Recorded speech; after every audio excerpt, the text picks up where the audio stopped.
members, given the time, the other business of the House is interrupted and we will turn to valedictory speeches. The member for Kalamunda.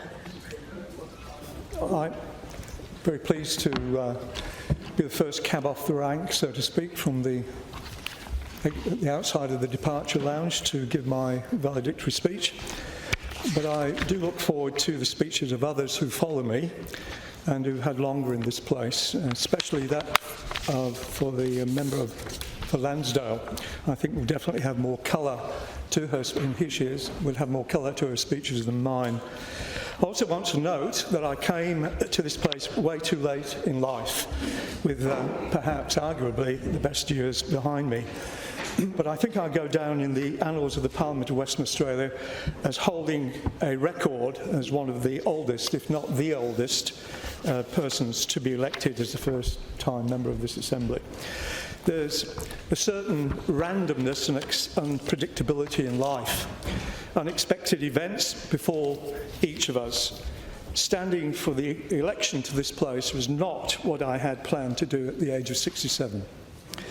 I have to say, while it's been an interesting experience, it's not been without its frustrations, but we'll come on to those frustrations a little bit later on. You could probably put my tendency to be frustrated down to my being a bit of an old dog, and an old dog not being able to learn new tricks. However, it's been a privilege to serve my time in the Assembly over 2 terms as a backbencher in an impressively successful Western Australian government, to serve my community under the leadership of 2 outstanding premiers, and to have done so without the added experience of serving time, so to speak, on the opposite benches. At the outset, I wish to extend my thanks to the people of the electorate of Kalamunda, where I've been resident in Darlington for over 22 years, for giving me the privilege to represent them in this place. For my election to the Assembly in March 2017, with 52.5% of the 2-party preferred vote, and for re-electing me in 2021 on 51.17% of first preferences, and with 61.66% of the 2-party preferred vote. You can see I'm very pleased with those numbers. I thank WA Labor for affording me the opportunity to be its candidate in the electorate of Kalamunda, and also thank United Voice, now UWU, who adopted me and provided substantial backing and practical support for me in the 2017 and 2021 campaigns. I thank Dave Kelly, the member for Bassendean, now my 2.14 roommate at Parliament House, having replaced my dear friend, Sabine Winton, who was my astute campaign director for both elections and who arranged my adoption. Not much longer now, Dave. It was the member for Bassendean who, early in 2016, while I was principal of John Septimus Royal Anglican Community School, approached me out of the blue to see if I could be persuaded to seek pre-selection for the seat of Kalamunda. I gave the proposal consideration but declined. My view was there could be a person much more younger as a possible choice, those with a longer shelf life, so to speak, and so it turned out. However, later in that year, following her pre-selection for the seat of Kalamunda, Tracy Destry sadly pulled out because of the serious illness being faced by her partner. I have little doubt, had life events turned out differently, she would have been returned as a member of Kalamunda in 2017 and would not be giving her valedictory speech on this occasion. I was approached again, and this time I accepted. Very persuasive, David. Accepted the invitation, the rest is history, so to speak. I wish again to place on record my deep appreciation for the commitment of the grassroots members of the Zigzag branch of the Western Australian Labor Party. For decades, they remained steadfast and tireless in their determination to represent Labor values in our community and to ensure that at each state election, there was a Labor candidate to contest in what was regarded as an absolutely safe Liberal seat. The Zigzag branch and its members are made up of an incredible group of hard-working and well-informed members of the party. It was the hard work of the branch members in combination with the efforts of numerous supporters and helpers that resulted in the successful 2017 and 2021 campaigns and will equally be successful in 2025. It's not possible to name everyone, simply because this is too long, but I wish to mention the late Dr. Howard Watts, who despite significant health problems turned out to door knock and to hand out how to vote cards and was a steady source of wise counsel to me. I also want to acknowledge Chris Brown, John Walker, James Martin, former Mundaring-Shire councillor and president and Labour candidate for Hasluck in 2019, Marcia Mayer, Sharon Jackson, Helen Lyons, Ailsa Patterson, Peter Quinn, John Reid, Nancy Reid, a name very familiar with people in this place, certainly the surname is, Lynn Sykes, Ben Suber, Noel English, Bruce Glover, Lynn Graham, and our other James, Jim Martin, teacher and musician. Thank you for your continued support and all of your kindness and friendship. The members of the Zigzag branch are just wonderful. They selflessly donate their time and effort, they fundraise, letterbox, phone bank, help door knock and staff pre-poll and polling booths on election day. I'll never be able to return their favour and will always be in their debt for their work to get me elected and to represent Labour in our community. There's another group of my non-party supporters who have regularly been prepared to assist me with the important work of communicating to the electorate. They are affectionately referred to as the stuffers. Over a cup of tea and a chat, they have placed address letters in envelopes. This totals over 14,800 items of addressed mail since March 2021.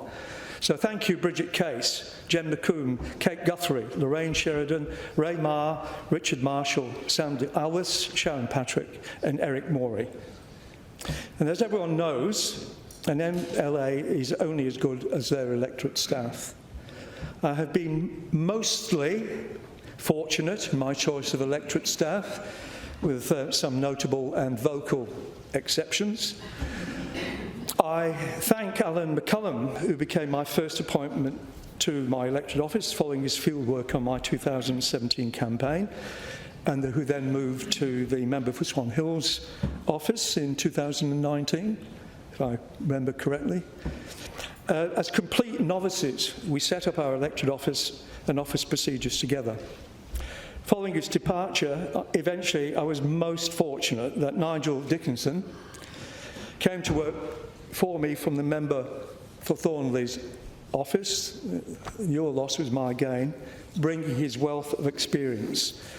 He's been my principal electorate officer, my guide, and the mainstay of the work of the office since 2018. Together, we have been able to assemble a team of dedicated and collegiate, I would say, part-time staff members.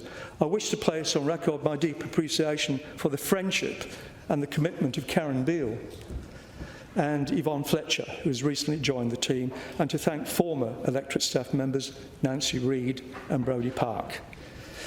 My wife, Christine, who's in the Speaker's Gallery, repeats the adage that behind every man in public life, there is usually a woman rolling her eyes. I'm especially grateful for your eye rolling, your support and encouragement, and your continued wise counsel, in particular over the 2 terms that I've served as a member of this Assembly. Thank you, dear.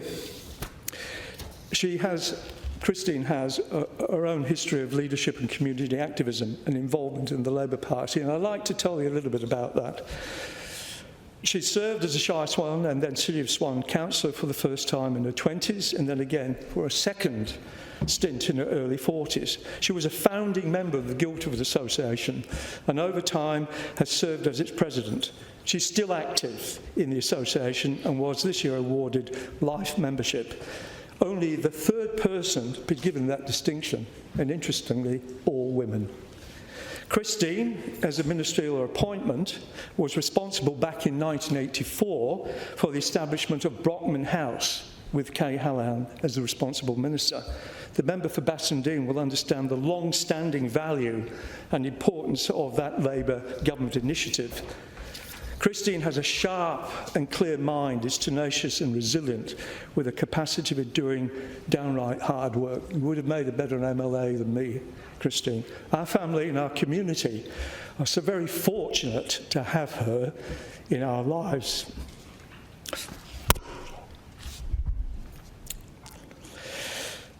Yeah, well said.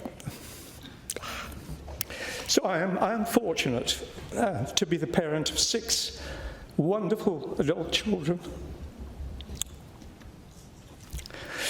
This should not happen. We were determined it wouldn't. For our grandchildren, Oliver, Rowan, Julian, Riley, Cormac, my voice is breaking, Cormac, Hannah, Patrick, Elijah, little Rowan and Willow, and to our children and their partners, Jacob and Samantha, Esther and Nigel, Niall and Natalie, Liam and Chelsea, to Amy, and with a long-distance virtual hug to Carla in Victoria. Thank you for your support and for enriching my life beyond measure.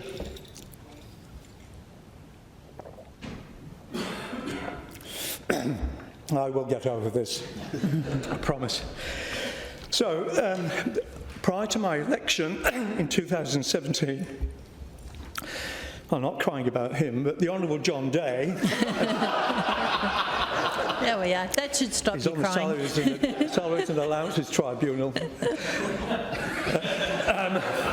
Has been the member for Kalamunda since 2008 and a member of the Assembly represented the district in 1993. And from its initial creation in 1974, the electoral district had never returned a Labour member. I do want to thank John Day for his endless his service to our community. He was my Member of Parliament for a good period of time, and he did a damn good job. I like to think my election to a safe Liberal seat was a premonition, members of the 2021 election team, as a premonition of things to come for WA Labour across the state. A lot of you, well, you see it for the advance that I made in Kalamunda, I think. No, you don't think that? I know many traditional voters made a decision in the 2017 election to support a Labour candidate because they were keen to tell me so.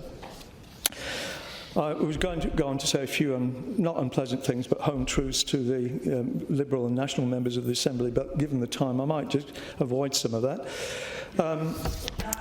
Do you want me to? All right, I'll go on.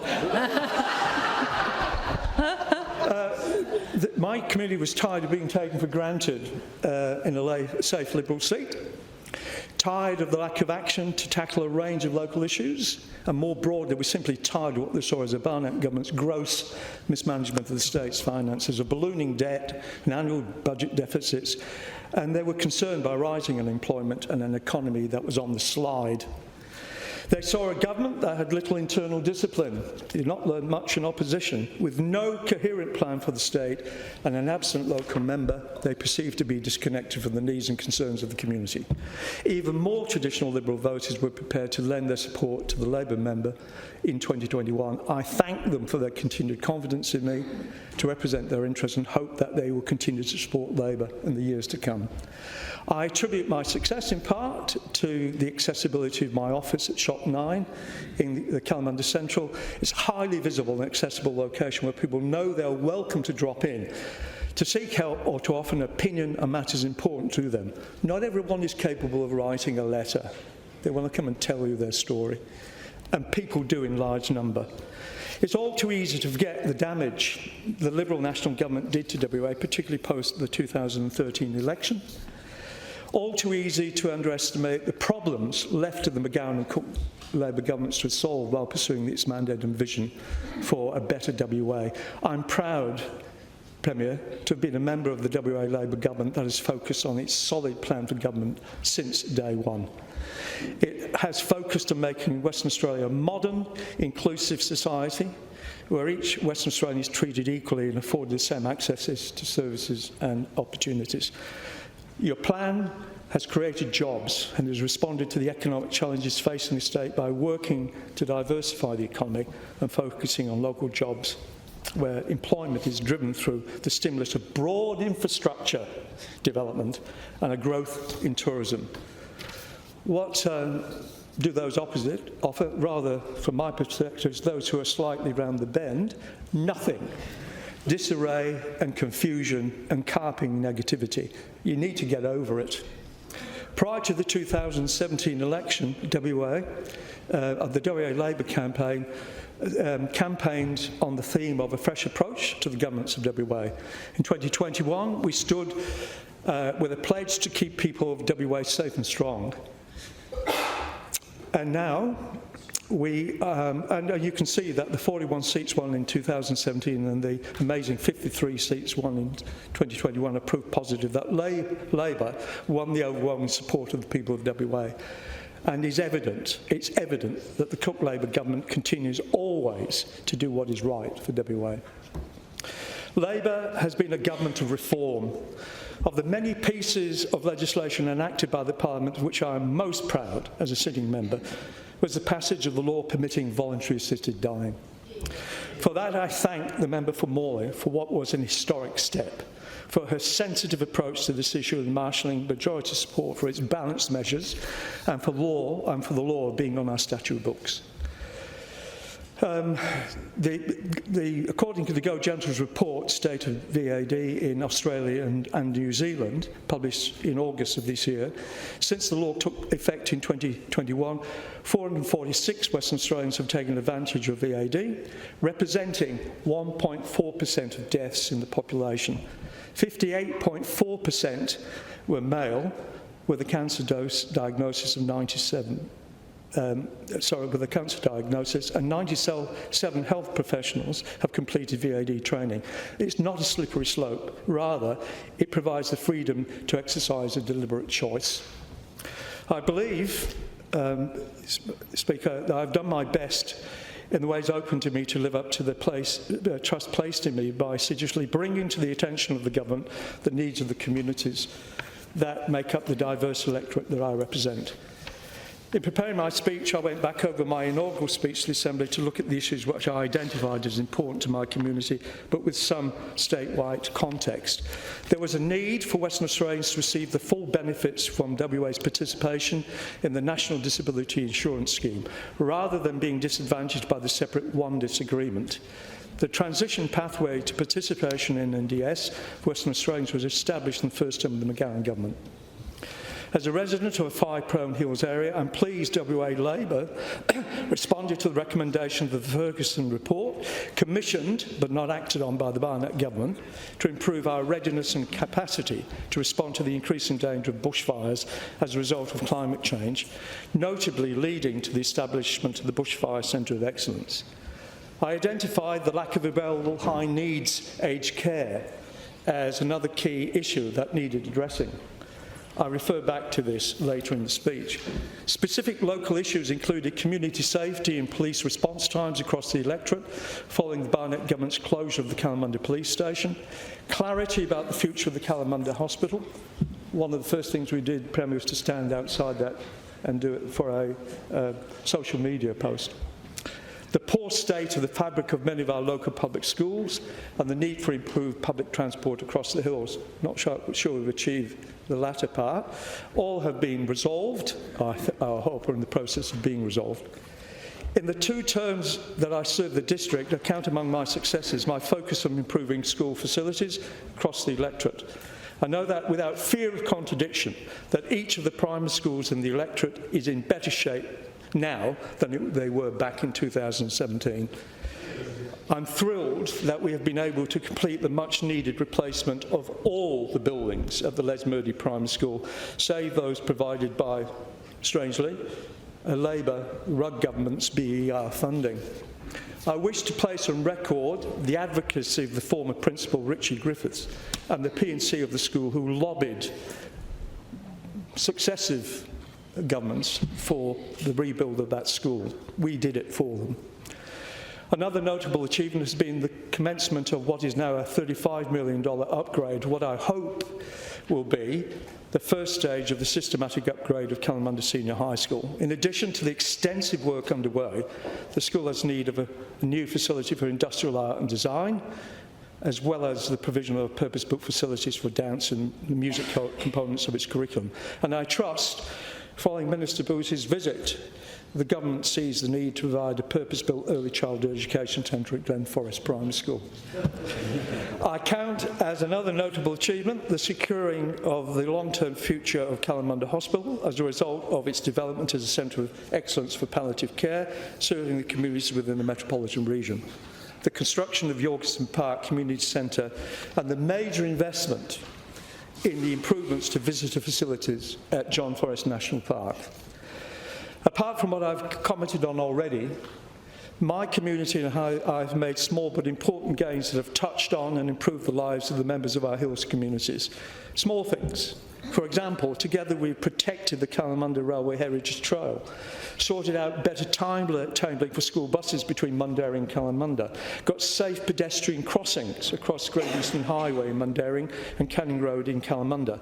And the government has provided funding for community and volunteer groups across the hills, too numerous to mention. They know who they are, from Stoneville to Pickering Brook and everywhere in between.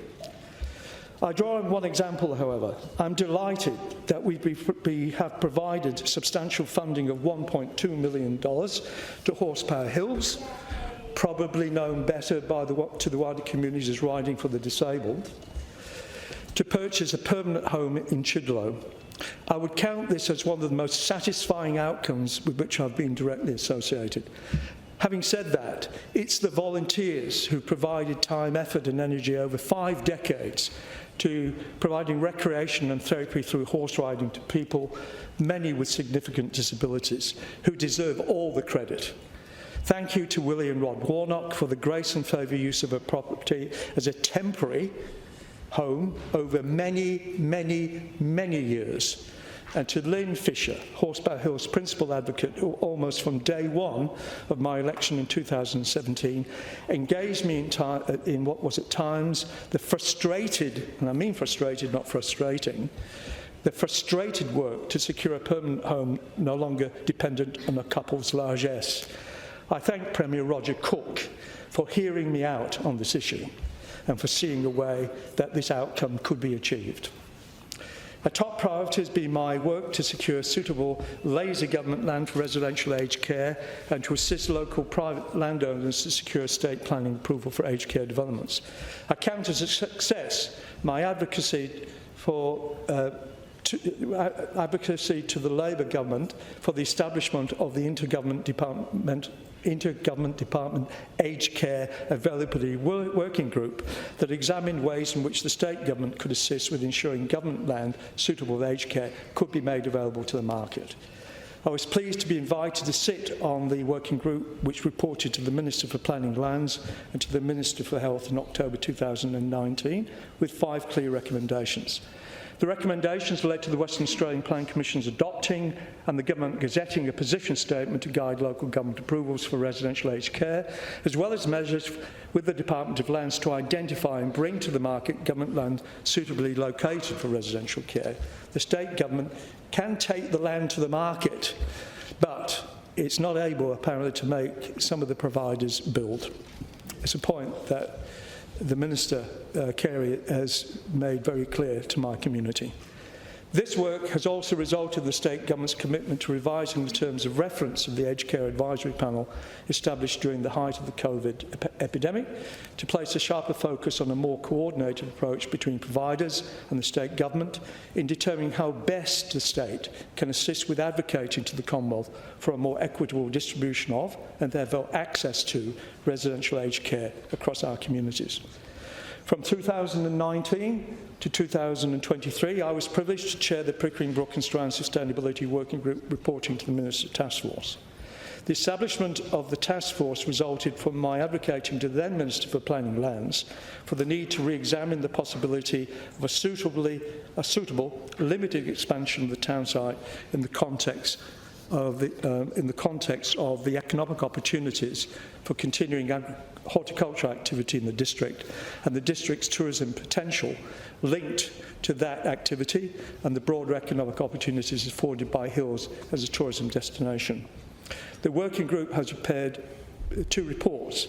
The first recommended to the task force the modest but meaningful expansion of the town site, requiring the initiation of a metropolitan scheme amendment by the West Australian Planning Commission. That initiation has yet to occur, and that is after 4 years later on from when that report was made public to the community. The second report examines the broader issue of the sustainable economic development of the district firmly based on agriculture, the area's natural assets and the derived tourism opportunities. The recommendations in this second report require the cooperative participation of a number of government agencies in pursuit of the initiatives and recommendations contained in the proposed strategy, and a lead agency to take responsibility for guiding their implementation. Both of these reports, drawn from detailed and methodical work conducted over a 5-year period, backed by detailed analyses with a set of proven achievable objectives, are in the public domain. And therefore, there's a strong community support for the directions contained in the reports and an expectation that the government will commit to ensuring they are realised. In my first term, I was appointed the chair for the Rural and Remote Education Advisory Council, but was not afforded this opportunity in the 41st Parliament. In my term as chair, the council undertook community consultations across the West and East Kimberley and provided 2 reports to the then Minister for Education that examined the implementation of the Kimberley Schools Project and the Department of Non-Government System policies regarding recruitment, professional development and retention of principals and staff, and the engagement of students and their families with their schools. I'm hoping that the findings and recommendations contained in the reports have found their way into the policy development section of the Department of Education. The reports point to ways that the delivery of education to rural and remote communities can be improved. We know that for many West Australians, through the accident of birth and nothing else, that they find themselves materially impoverished, marginalised and excluded.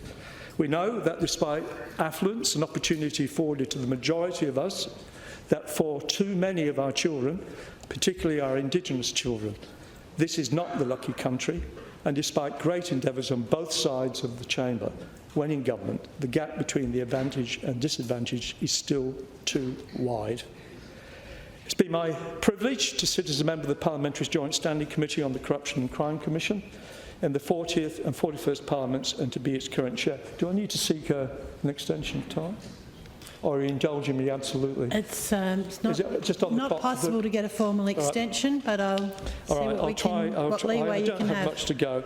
I sincerely thank my colleagues on the committee, the Honourable Steve Thomas, MLC, Deputy Chair, the Honourable Mia Davies, MLA, and the Honourable Clara Andrick, MLC. Bipartisan professionalism and collegiality have been a hallmark of our work. That approach has enabled the committee to responsibly discharge its oversight and other duties to this Parliament. There are 2 more reports to come. Report 15, that responds to the CCC's report on the Ombudsman's Office, which I will be tabling tomorrow, and Report 16 on the Corruption and Crime Commission's management of its own misconduct risks. Interesting reading, that the committee intends to table on Thursday, the 28th of November. The committee has been ably served over the term of this Parliament by Suzanne Valletta, its Principal Research Officer, and its Associate Research Officer, Javita Hogan. Both are long-serving, experienced members of the staff of the Parliament. We have benefited greatly from their combined experience. I wish to place on record my thanks for their dedication, professionalism, their support of the work of the committee. It's been a pleasure and instructional to have been able to work closer with each of you. And in doing so, I thank the clerk and the deputy clerk and all the staff of the Parliament providing services to members of this chamber and beyond. Madam Speaker, my age and matters affecting my health have made it sensible for me to not seek a 3rd term. I'll leave this place on the cusp of my 75th birthday. Not to be morbid about things, but actual tables indicate that a male of my age can expect to live until they're 82 or so, all else being equal. I intend to do that, but we'll see. There's too little discretionary time left to take another waltz around the dance floor, so to speak, with little sense that I could achieve more than I've been able to tick off the to-do list over the terms of the Parliament. It's been an enormous privilege to represent the people of my district as a Labour member. It's not a role that a lad from a council housing estate in a small Lancashire town, raised by a single mum, could ever envisage as a possibility. I believe I've given it a good go since 2017, and that I've brought the needs of the district squarely in front of the government with some sound outcomes. That is the most a backbencher can do. It's up to the government to respond where it can or chooses. There will always be more to be done, and I'll leave that in the capable hands of the next Labour member for the seat of Kalamunda. And in Karen Beale, we have that candidate with a lifelong connection to and involvement in our Hills communities. And I'm confident she will pick up where I have left off as a member of a re-elected Cook Labour government with its firm focus on doing what is best for WA. Labour achievements since we came to power warrant Labour, WA Labour, and its hard-working sitting MPs and carefully pre-selected candidates being returned to contribute a further 4 terms of sound and responsive government to Western Australians. To my parliamentary colleagues seeking re-election and the pre-selected WA Labour candidates, I wish you success in the March election. To paraphrase the words of the Honourable Ben Wyatt MLA on leaving this place, we leave it to the tiny band of the opposition and to the tiny band of Liberal national candidates. I wish you well and good health, but I don't wish you success.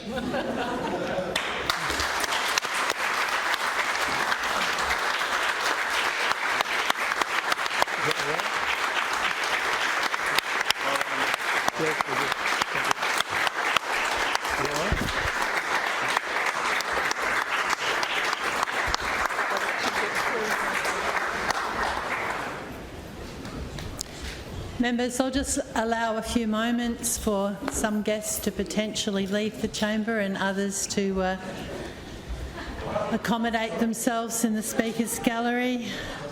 I might also note that, look, under the normal standing orders, you get 20 minutes for a speech and then you can ask for a 10-minute extension. The terms of the motion are printed on the front page. For the valedictories are printed on the front page of your notice paper today. The full 30 minutes is allocated, so you do get that warning bell at 3 minutes. Sometimes the Speaker doesn't see the time on the clock and doesn't act quickly enough, but I try to accommodate people where I can, but there is a motion that has actually been agreed by the Assembly that I am bound to follow. Madam Speaker. The member for Willagee. Madam Speaker, before I commence, can I first acknowledge your service and long and enduring service in this place and